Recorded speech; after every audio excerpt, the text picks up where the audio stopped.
नमस्ते दोस्तों, मैं राधेश्याम भाटिया। आज की वीडियो में हम 3 बड़ी इंडियन कंपनियों के बारे में बात करने जा रहे हैं। हिंदुस्तान जिंक, वेदांता और टाटा मोटर्स का सरल और ताज़ा अहम विश्लेषण करेंगे। क्या चल रहा है, मुख्य मजबूती और जोखिम क्या है, और निवेश करने से पहले किन बातों का ध्यान रखें। चलिए शुरू करते हैं। स्वागत है आपका मेरे YouTube चैनल में। हम लेते हैं हिंदुस्तान जिंक का। हिंदुस्तान जिंक का बिजनेस बेसिकली बेस मेटल्स पे है। जिंक और लीड कंपनी ने पिछले सालों में अच्छा कैश फ्लो, नियमित डिविडेंड दिया है। इनकम फोकस इन्वेस्टर इसे देख सकते हैं। ध्यान रखें, base metal price, export demand और उत्पादन कास्ट पर निर्भरता हमेशा रहती है। इसके मुख्य पॉइंट है कि मजबूत कैश जनरेशन और डिविडेंड पॉलिसी। यहाँ पे रिस्क बनी रहेगी, कमोडिटी प्राइस व सरकार की नीतियाँ। ऐसा वेदांता है। वेदांता भी एक बड़े माइनिंग और मेटल्स कांग्लोमेरेट है। इसमें जिंक, सीसा, तेल, गैस, एल्यूमिनियम आदि बिजनेस आते हैं। इसका भी एक चल रहा है 5 कंपनियों में डिवाइड का, बट फिलहाल फाइनल हुआ नहीं है।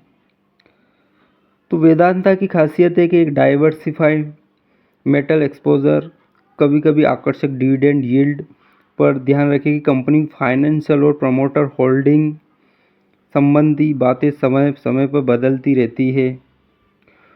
ये स्टॉक काफ़ी वोलेटाइल भी रहता है जब भी इसमें पॉजिटिव खबर आती है। प्रमोटर का इसमें प्लेज होता है। साइक्लिकल स्टॉक है।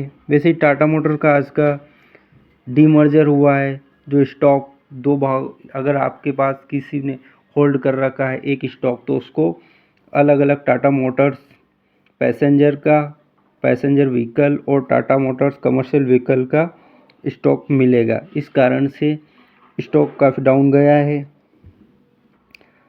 अभी इसमें भी ये रहेगा रिस्क। टाटा मोटर्स पे ये ध्यान देने वाली बात है कि ये वॉलेटिलिटी रहेगी, जेएलआर की परफॉर्मेंस, ग्लोबल ऑटो मार्केट, तो यहाँ आप ध्यान दे सकते हो। टाइम टू टाइम कंपनी का फाइनेंशियल रिकॉर्ड चेक कर सकते हो। वैसे संक्षेप में अगर बोला जाए तो Hindustan zinc dividend friendly base metal exposure, Vedanta भी उच्च यील्ड और कुछ रिस्क रहती है हर जगह पे ही, साइक्लिकल रिस्क है। टाटा मोटर्स में वैल्यू अनलॉक संभव है, बट ये एक लंबी अवधि के लिए। तो दोस्तों, यहाँ तक अगर आपने मेरा ये वीडियो देखा है तो आप प्लीज़ इसको लाइक सब्सक्राइब भी कीजिए।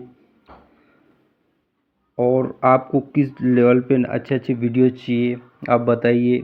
नेक्स्ट टॉपिक क्या है, क्या टेक्निकल एनालिसिस करना है किसी कंपनी के बारे में, या कोई कंपनी आईपीओ लेके आ रही है उसके बारे में विश्लेषण, और उसकी फाइनेंशियल बैलेंस शीट, आप कुछ भी कमेंट कीजिए तो टॉपिक आप दे सकते हो। अगर आपको स्टॉक मार्केट में और कुछ समझना है बेसिक, हालांकि लॉन्ग टर्म के लिए बेस्ट है।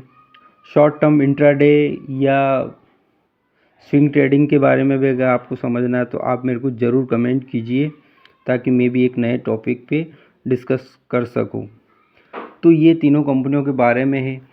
टाटा मोटर्स टाटा का ग्रुप की कंपनी से एक टाटा इन्वेस्टमेंट का भी स्टॉक 10 भागों में डिवाइड हुआ है, लेकिन उसने आज अच्छा रिटर्न भी दिया है। और वेदांता के जिस तरीके से सोने चांदी के भाव बढ़ रहे हैं, मेटल्स के, लगातार स्टॉक ऊपर ही गया है। टाटा मोटर्स ने 6 महीने में लगभग 35 का माइनस रिटर्न, और वेदांता ने 23 का एक पॉजिटिव रिटर्न दिया है पिछले 6 महीने में। वहीं हिंदुस्तान जिंक ने भी एक अच्छा रिटर्न दिया है, लगभग 20 से 22% के अप्रॉक्स। ये स्टॉक काफ़ी वोलेटाइल रहते हैं, हाई बीटा वाले स्टॉक है, न्यूज़ पे तुरंत रिस्पॉन्स करते हैं, चाहे वो पॉजिटिव हो तो पॉजिटिव वे में, नेगेटिव हो तो नेगेटिव वे में। मैं अगर बोलना चाहूँगा तो अगर आप नए हो स्टॉक मार्केट में तो आप SIP फॉर्म में इन्वेस्ट कीजिए। यहाँ तक देखने के लिए थैंक्स, और नेक्स्ट टॉपिक के लिए आप ज़रूर कमेंट कीजिए।